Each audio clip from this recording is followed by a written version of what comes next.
Hey, everybody, it's Bob Rivers.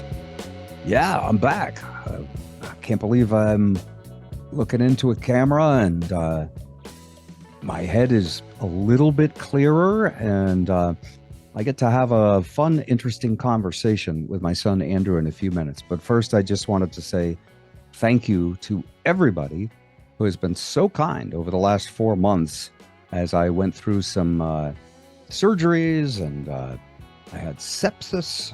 I've been hospitalized a whole bunch, and all throughout all of that, so many wonderful people reached out with their cares and concerns. And actually, some of you have written me some incredible letters about our time on the radio, 25 years in Seattle, or even prior to that in Baltimore or Worcester, and told me just great memories you have. So I want you to know it means a lot. And as I'm starting to feel better and I'm becoming less of a drug addict, that's going to be one of the topics today.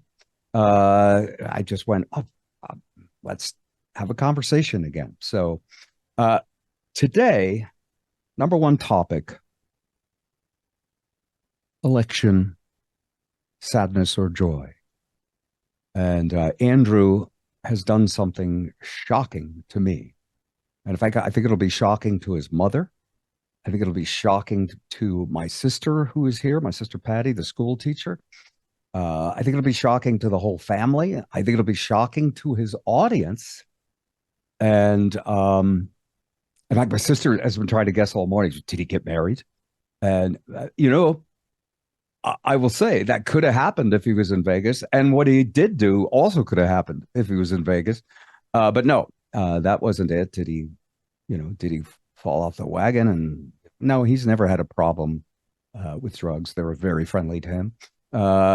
Yeah, especially the sativa sort, which I have to admit, as a cancer patient, I'm what they call California sober. No, it's nothing like that.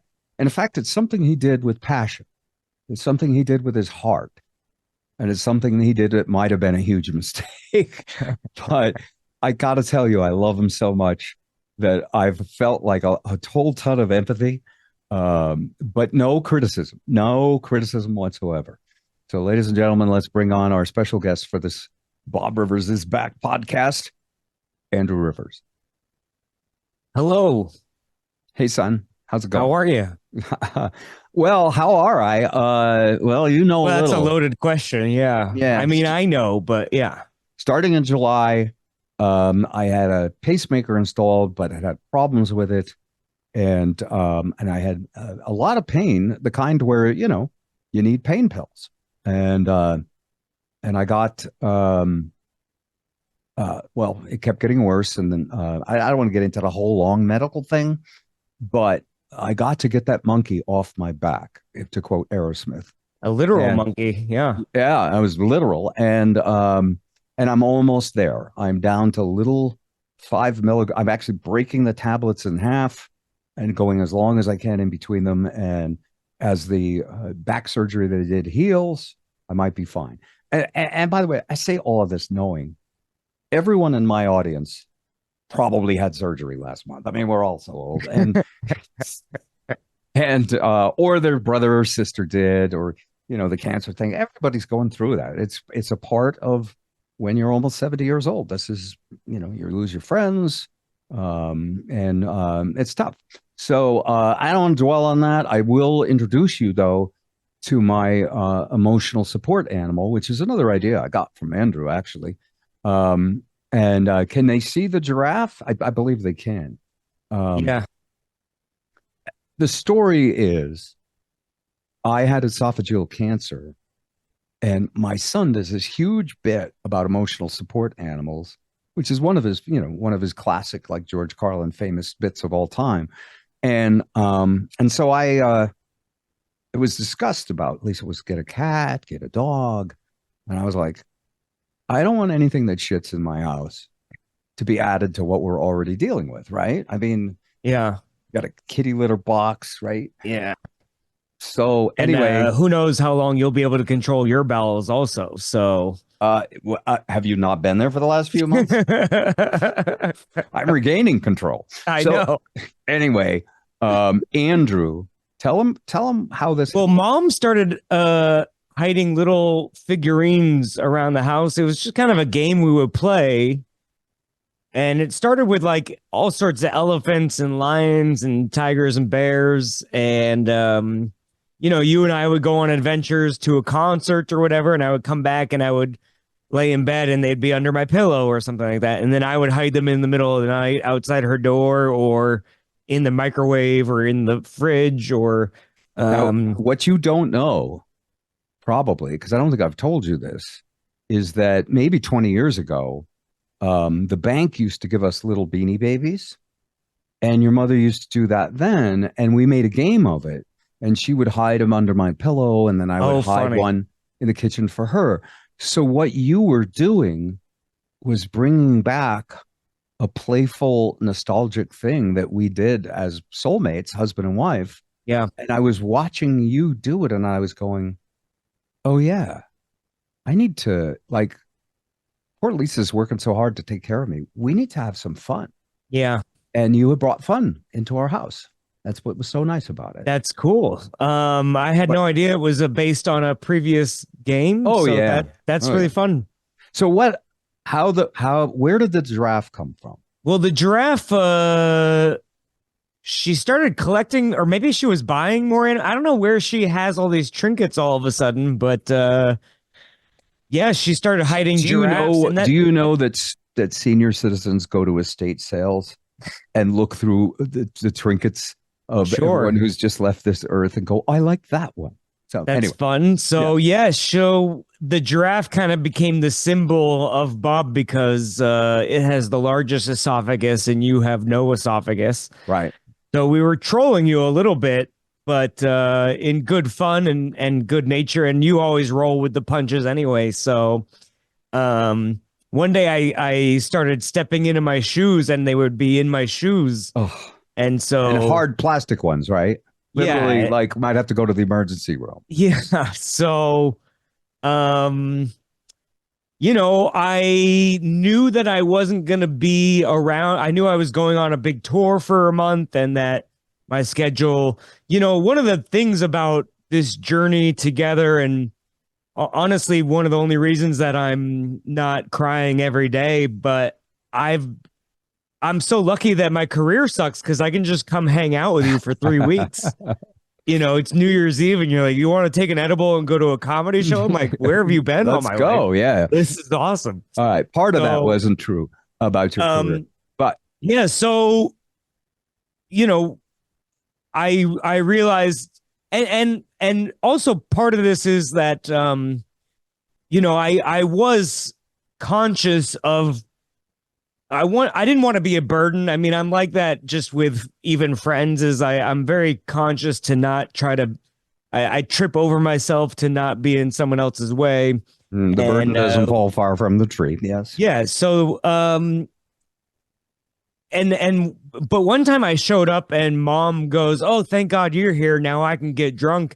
And I realized, like, oh, I am useful. You are useful, yeah. She's got to take care of you. She's got to be alert, and she's kind of sick of concerts, by the way. You started taking me, and she was like, "Yes, thankfully, I don't want to go see Donny Osmond for the 5th time." So and we went to the Grateful Dead. Yes, Bruce Springsteen, which was one of my favorites. Because old people don't stand at concerts, and it's good to watch Bruce from far back. Up close they stand, by the way. You got a good aisle seat. Yeah. I remember you took a photo of the seat number in case you wanted to go back to a concert at this T-Mobile venue. But yeah. Anyway, so let's get back to the giraffe. The giraffe. Yeah, so I was hanging out all the time, but I knew I wasn't going to be around for a couple months. So one day I left and I got the idea to Amazon a 3-foot stuffed giraffe to your house.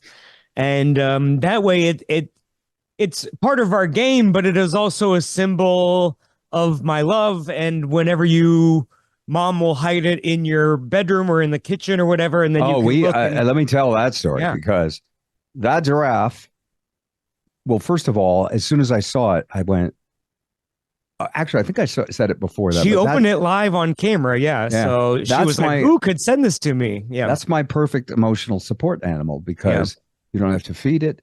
You don't have to pick up after it.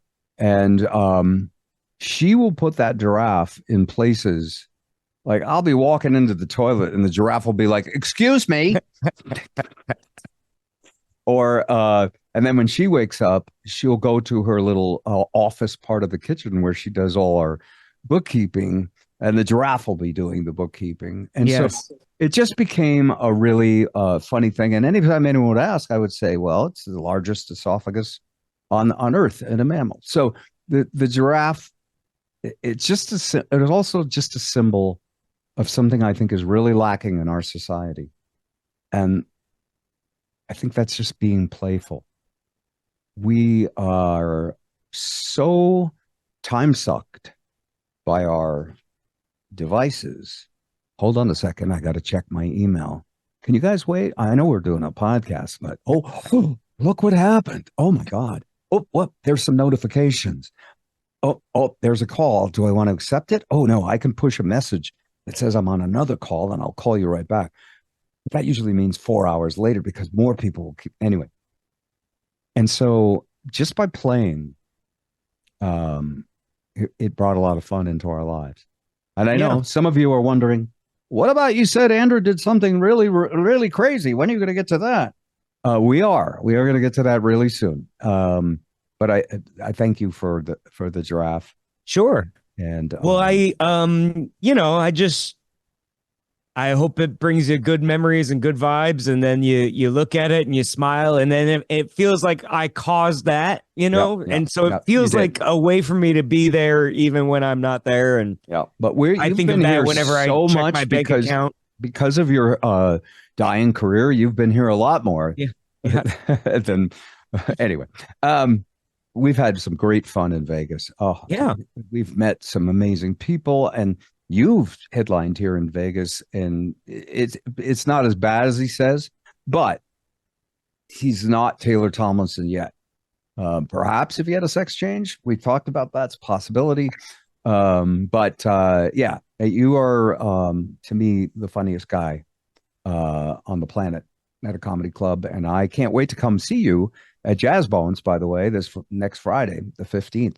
All right. Yes, I'll be opening for a band, which is going to be interesting because I'm not used to being on stage with people that have talent. So that'll be interesting. It's hard. Wait a minute. That's just hard for a comedian opening for a band.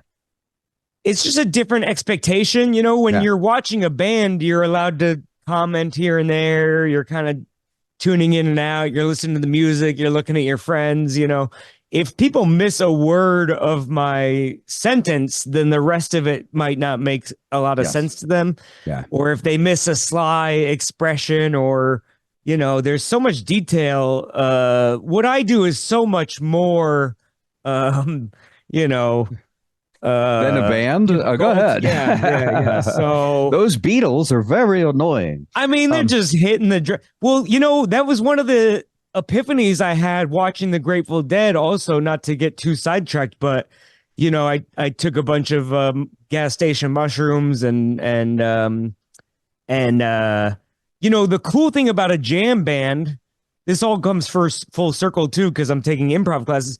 But a jam band, they play like a 3-minute song, but it turns into 20 minutes yeah, because in the because they're middle of brilliant. the hook they can just experiment Yeah, yeah, and I was watching these guys and I'm going, they're not asking the audience if this is a good song. They're going, this is music, motherfucker.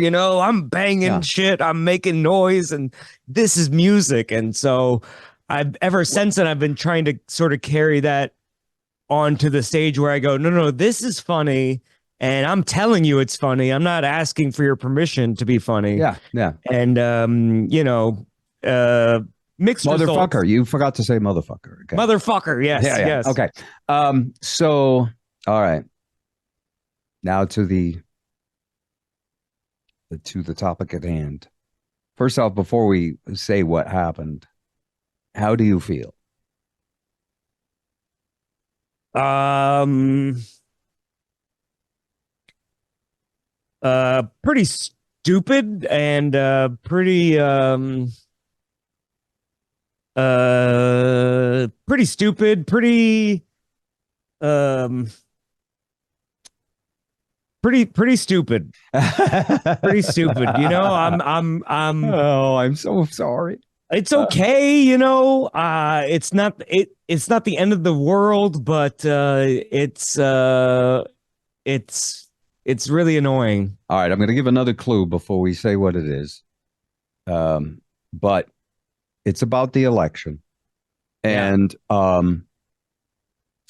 I, as you may know, I'm not particularly political. There are things like organized politics and organized religion that to me, I'd rather, I don't know, I'd rather hit my head with a hammer than take it, than pick a side, because once you pick a side, then you have to defend that side no matter where they are or what they're doing. And it's no secret that Andrew would be on the liberal side of things. And by the way, in my heart, so many liberal values, really, I would say a majority of them I share. I don't care about whether someone's transgender. I don't care anything about their race. I don't care. To me, every human being is is part of Jesus or Muhammad or Allah or Buddha. We're all part of this collective of humanity that's fighting between our primitive urges, tribalism, war, and things like that, and our civilized urges, which is to take care of each other, nurture each other. And what happens is, unfortunately, to me, we get split into two groups, and one group just says the other's doing it wrongly or too much, and the other group says the same, and then the vitriol it comes up with campaign. Anyway, it just drives me nuts. So when it came to the election, I've sort of been tuning it out. By the way, I'll be totally, I'm also an open book, so I'm not going to hide anything from you. I could not vote for Donald Trump, but I could empathize and totally understand everyone who did. In fact, more so than it made my friends who were liberal angry at me, a couple of them, maybe not angry, but irritated. And my conservative friends, I so understood. And so when asked, I was asked to make a prediction about the election, and I said, I don't know, because I've taught myself that that is the smartest answer and the most honest answer any human can ever give. Now, if you'd said, what do you think is going to happen in your gut? Where do you, yeah, I know you don't know, but if you were all knowing and all powerful, what would you proclaim? Which is what most people do on their phones. And so I'll tell you what I felt. Um, I Donald Trump has always been just a non-starter for me, but I've also voted for Republican presidents plenty of time. And in each election, I just basically look at the lesser of two evils and I pick the person I think is the most civilized. I guess that's a way to put it. I voted for Obama. I voted for Bush before the Iraq War, and then I didn't vote for him. I voted for Reagan many years ago. And I voted for, who did I vote for in 2016? I didn't vote for Trump. Oh, Hillary. I voted for Hillary, but I thought she was the worst possible candidate. Like literally, if you were trying to lose, because she was so easy to attack and she didn't have charisma. So anyway, when Kamala Harris came on and debated Donald Trump, I went, holy shit, a prosecutor is whipping his ass live on stage, trolling him. He's taking the bait.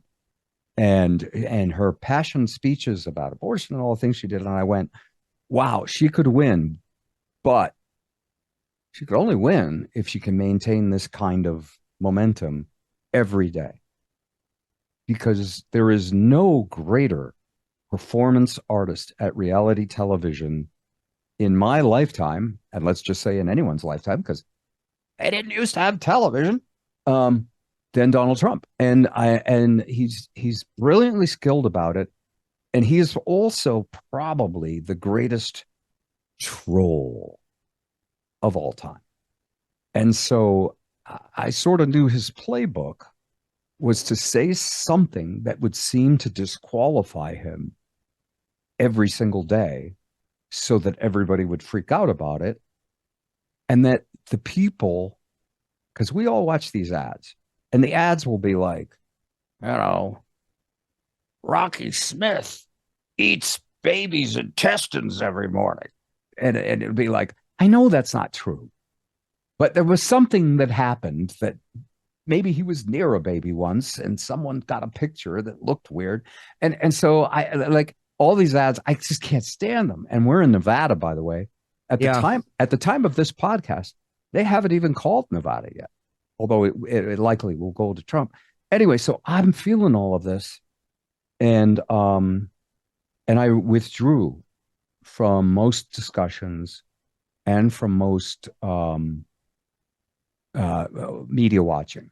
I mean, I would watch. You're almost lucky you spent months in and out of the hospital because you couldn't pay attention. And then That's when right. you did look at your phone, Yeah. they were pumping you full of drugs. So Yeah. you didn't Do me a actually favor. feel anything. Use a bone saw on my back so I don't watch TV. So I can feel less pain than watching this election. Oh, Yeah. anyway, and I felt for everybody because I knew that half the country's hearts were going to be broken. And I love, I always did a mass appeal show, tried to. We had political discussions, but we had people of all varieties on, and I never felt like we told anybody what to think. And so that's sort of my formula. But I also totally love partisan, humor. So all right, so that's the backdrop for. So they legalized an website and app where you can bet on real world events. It's like sports betting, but you can bet on will Miley Cyrus have a #1 album in 2025? You can bet on. Is that what you bet on? No. I bet on the election. Will Taylor Swift still be going out with Kelsey? That would be a bet, right? That would be a typical one. I mean, this website for the problematic gamblers at home, cover your ears, but it's Kalshi, Kalshi. And maybe we can have one of the tech people bring it up and show some of the absurd bets you can make. But you could bet on who will win the presidential election. You could bet on electoral college, popular vote. You could bet on specific swing states. You could bet on. All right. Whatever. Let me set up the next part of this. Andrew and I hadn't talked in a while. Partially, we saw each other a lot when I was in Seattle for the surgery. We hadn't talked a lot, and I felt like reaching out to him. It was maybe 2 days before the election, or maybe the day before. I can't remember. I think it was the day before, and I asked you what you were up, if you were going to stay up to watch it. You said, we're going to watch a TV show and go to bed. Yeah, and even worse than that, I have to tell you, I talked to Lisa, and we both agreed for days before the election, we didn't watch the news, and we watched streaming shows. So the night before the election, we watched the Martha Stewart documentary, which I think is on Netflix. Now, let me tell you, if you're suffering right now, that documentary is very soothing. It's also very interesting because we tend to think that things have changed dramatically. And certainly they have in terms of the ecosystem of our media. But Martha Stewart was one of the most brilliant women. I mean, smart. I mean, the kind of smart where when I'm in the room, I'm like, let me just wait until I have a moment to say something that might not sound stupid. Real smart people. And a billionaire. I believe she was the first woman billionaire on the planet and made multi-billions. And then she was also ruthlessly torn down by a mostly manufactured scandal about insider trading, which she wasn't even charged with. She was charged with when they were grilling her, telling a couple of lies. And it was almost nothing. In fact, if this sounds familiar to you, these are charges that no reasonable prosecutor would ever bring. You ever heard that phrase? And I'm watching this movie and I'm going, even though I'm trying not to be in the current news, all the stuff I'm seeing with Martha Stewart is relating to how we as humans interact and how we build each other up and then we tear people down. And so it's a fascinating show. Um, and we're watching that. And then, like, when it was over, it was like, you want to put on the news? No. I know. Let's watch some classic episodes of I Love Lucy. The one where they're doing the chocolates and Lucy and Ethel can't keep up with the chocolates and they're falling all over the fire. It's so great. And it relates incredibly to today because it starts out with husband and wives complaining about their gender roles and agreeing to switch roles. You girls will go to work and we'll stay home and take care of the house. And I'm like, the issues we have are always the same. They're always the same, every generation. What changes, and you cannot stop the future. You cannot go back to, by legislation, we're going to have record stores again and no more files. You can't do that. Okay. You have to embrace the future. And the future is tech. The future is instant media. And we're going to have to figure it out as a civilization. So anyway, I'm in the middle of this. I'm loving all this. I'm happy. I don't even really remember that there's an election. And I call Andrew and I go, what's new? What are you up to? And Andrew says, Well, I just bet on the election. and I'm like, oh no. And then it was like, because I knew he would bet on Kamala Harris, and I had decided 2 months ago it was over, but I didn't tell anybody. I didn't make any predictions. And so I said, oh no. What did you bet? $15,000. Which is a lot of dick jokes, when you think about how that money gets earned. I forgot you've been making millions. This is nothing to you. Hour by hour on stage. And it wasn't certainly it wasn't everything. I'll be fine. It was the most Hold on, back up. Yeah. Could you say that amount again? Just 15, for the poor people at home that Kamala was trying to get to vote for her? $15,000.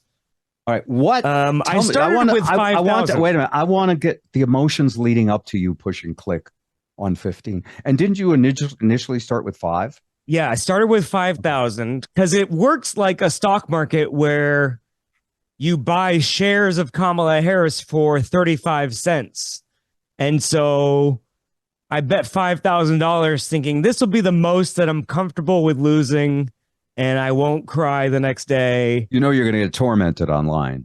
Oh, yeah. I deserve it. And I'm not a bettor, by the way. I don't bet on sports. I was like, oh, no, maybe we shouldn't have had so many nice visits with him in Las Vegas. Maybe he started to think that that's how you make money. Coming down on me, yeah. Yeah, I don't. All right. It just seemed like too good to be true with like the guy who's yelling about eating dogs and cats. Sure. Versus a person. But you didn't know that he's a performance artist who's trolling you. That he didn't care if it was true, and his whole electorate did. By the way, I didn't know which way the election would break. It broke for him, but also I got to tell you something. As of currently, he's winning the popular vote, but I don't see anybody reporting the fact that he's doing it with less votes than he got last time. And that there's still more votes to come in. A lot of people are freaking out, but California is only 50% counted. He's still gonna lose his amount, but okay. I want to know this because, by the way, you're not alone. Several of my friends in several bluer than blue states, were totally convinced. In fact, the day before the election, when I flew back from Keith and Leanne's house, I sat next to this very accomplished filmmaker who made films with Arnold Schwarzenegger. And for some reason, he started talking to me and we had a wonderful conversation. And he was a former political analyst. And he said, so this is my game. And he said, I got to tell you, he said, I've never called an election since Kennedy wrong. And I'm going to tell you, it's going to break for Kamala. And as he said that, I went, well, all right. I mean, I never say, and so when you said it, I went, and my brother Michael felt the same way. And I went, you're all in blue states that don't matter. And maybe just you all, because you're surrounded by your tribal community, think that the rest of the country is the same. Is that it, you think? Well, our community is not location based anymore. It's who we talk to online and who That's we true. choose to follow and let in our lives and who the algorithm decides to put in your life also. So Yeah, yeah, yeah, yeah. now I will say I follow lots of right wing, I guess, pundits. I follow right wing podcasts. I just didn't believe them, I guess. So that's a thing I'm kind of working on in reflection is not just taking it in and kind of going, yeah, you idiots, you don't know what you're talking about, is going, there's got to be something behind this. So, but yeah, I started with 5,000 and then that was a week before the election. And then her odds kept going, my stock price kept going up to the point that I could have cashed out the day before and made, $1,000 or whatever. But you know, everything I was reading and everything I was sort of feeling, I woke up the morning before and I read more news and I thought, you know, literally one of the guys I follow said, put your money on Kamala. And all he does is analyze politics. And so I thought, well, I started counting the money before I had it. I don't know if you ever do this, but No. I started Well, looking at I'm the sure I did, but I not started now. looking at the prize money and Yeah. thinking, well, gosh, if I can bet five to win $8,000, imagine if I just bet another 10. Okay, hold on. I would stop right here. You're not allowed in Vegas anymore. All right. So that's how. No more coming here. I'll just visit you and say I'll be at Jazz Bones on the 15th with Heart by Heart. By the way, I can't wait because the fact that you're both there and you both mean so much to me will be great. All right. The aftermath. You said you feel stupid. You're not stupid. You're passionate. The universe is the best teacher.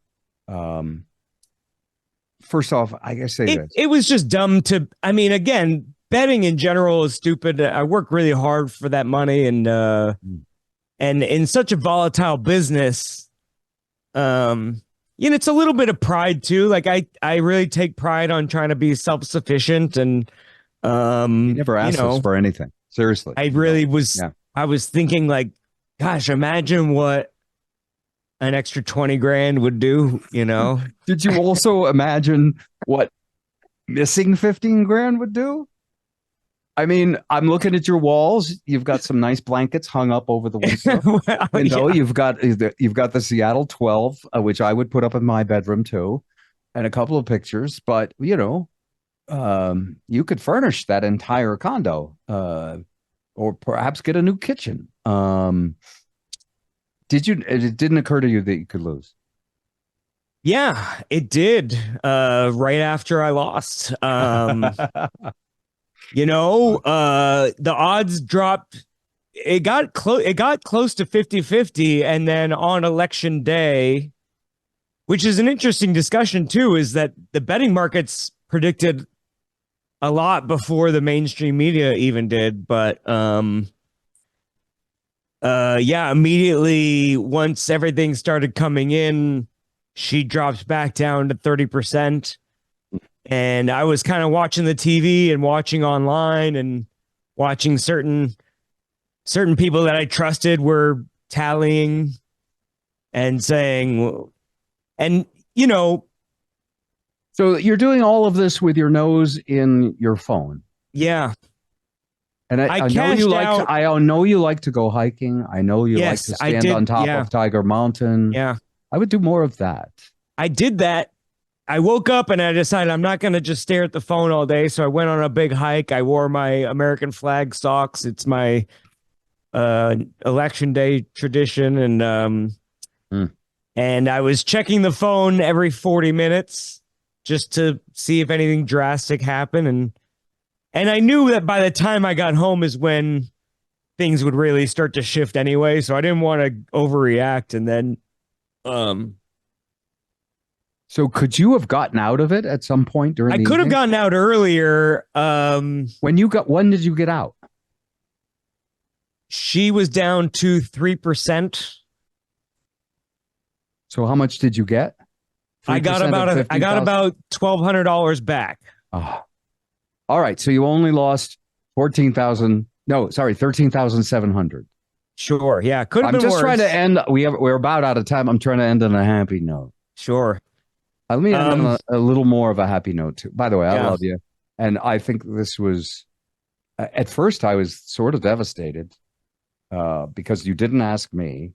But that's okay. I mean, but I'm also, my heart is going out to everybody after this election.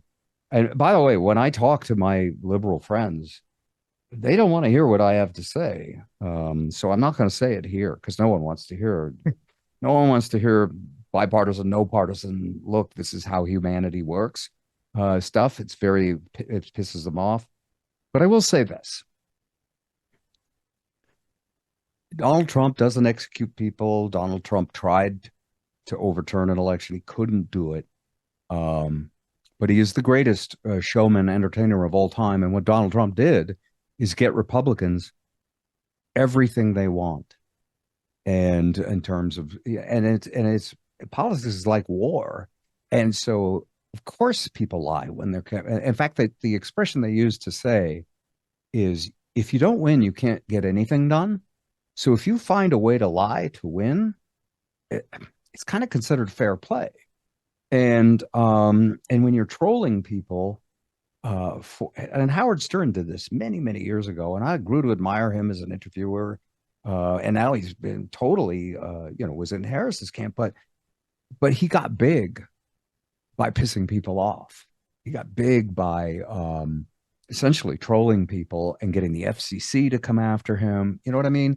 And so Trump and Howard, they fall into it. And Martha Stewart, same. She upset the apple cart in so many ways. By the way, she eventually did, and it's in this movie I'm recommending.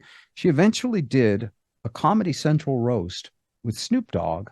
I forget who the roast was of, but it brought her right back because she got up there and she used MF and she used the F word and she totally redefined herself as like, all right, I'm a bitch, I'll own it, right?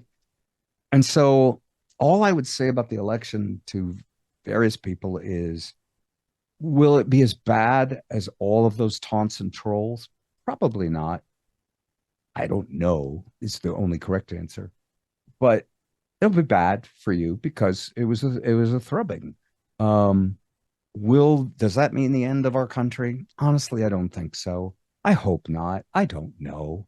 I always put I don't know at the end of each. Well, I just hope we don't elect a president who will do bad things like support a genocide or make housing unaffordable or consolidate power into small groups that would be Biden or perpetuate fear to gain control of the media. I mean, we just can't. So you have that bipartisan perspective.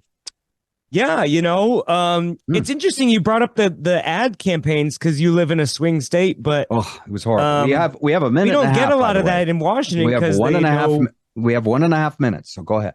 Yeah, we don't get a lot of that because they know we're libtards. But this was the first year I had YouTube TV, so I got to watch like football games in Ohio. Yeah, and there was one ad that really caught my eye, and it was Donald Trump spent $100 million on an ad where he was like, Kamala wants to give sex change surgery to illegal immigrants in prison. Yeah. And I was like, this can't be happening. But it was actually true. Did you research it? You know how many times it happened? Yeah. Twice. Yeah. Well, which in hindsight, yeah, good point. We could have cut that from the budget, Anyway, but it's just very silly. Like, I think Kamala should have come out with a campaign about I will stop demons from raping people in the middle of the night. Like that only happens. It wouldn't work. It's not her personality. She's not the greatest troll. She's a prosecutor. If she had debated him every night on a live stage, she could have won. but it was a bad deck of cards. The Democrats got blamed for the inflation, which was really caused by the pandemic, but it was exacerbated by Biden. And they Yeah. didn't do anything about the border until 3.5 in, and that was stupid. And believe me, the Democrats earned this one. Right. My son says they also ran a woman against him, and it didn't work last time. Yeah. I thought this was better, and I deeply respect her. And by the way, it is said that Trump said he respected her for her perseverance, and was very cordial. He's I don't know, but I got to tell you this: I've lived a whole lifetime, and every time the Republicans are in, the Democrats say it's the end, and every time the Democrats are in, the Republicans say they're ruining our country. Does anybody say it like Donald Trump? No, no one's ever done that. I don't think anyone else ever will, because I think as an entertainer, he's one of a kind. But I wish and pray for the best for all Americans and all my friends. And I don't care what political preference you are. I don't care what pronoun you use. I would not give illegal immigrants surgery, but I'd consider it, for the tiny minority of people who are, a tiny minority with that issue. Anyway, I must say, you had a lot of balls to come on and tell that story. Maybe I. Well, I in closing, I agree with Donald Trump. We should get rid of the Department of Education because it's clearly not working. It's not working. That's you doing your job. God bless you. I love you, son. Thanks Cheers. very much. Good to have you back, man. I hope we can do this. I'm going to try. I really appreciate it. Thank you. Bye.